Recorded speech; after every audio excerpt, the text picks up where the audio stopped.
The scapegoat child of a narcissistic family unit is the child that is not afraid of the narcissistic parent. That's what it all boils down to. You see, the other narcissistic children, the golden child, the lost child, the mascot child, yeah, they are afraid of the narcissistic parent. They are afraid of being rebellious. They are afraid of going against the grain. They are afraid of challenging them because they don't want to deal with the wrath of that parent. They don't want to have to be in the hot seat because they see exactly what it's like to be in the hot seat when they sit and witness the scapegoat be mistreated and bullied.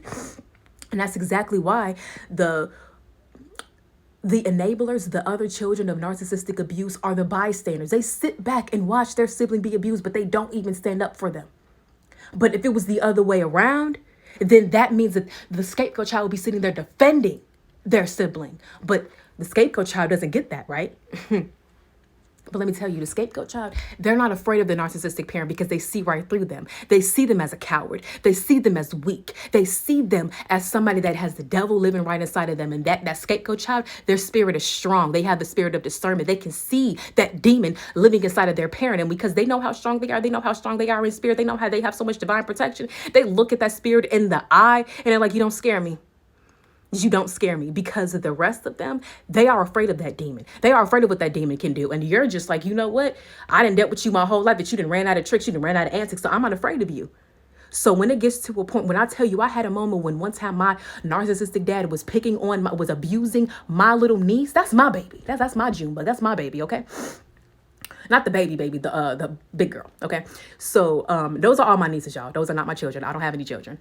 But anyway, I was so mad to a point where I was just like, you're taking it too far. Stop whipping my baby. Leave her alone. And it got to a point where he was getting mad at me for stopping the abuse because nobody else was stopping it, but I had to stop it, right?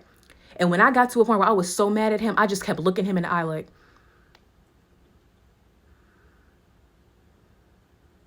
because I was looking at the spirit within him. It's that spirit in you. Come on out with your lavender. I was looking at that spirit, and that spirit was feeling convicted, because when I tell you, he was talking to me like, you better stop looking at me with these eyes. Oh, my eyes are intimidating you. My eyes are too intense because I can see you, because you're seen, because that spirit of Jezebel is seen.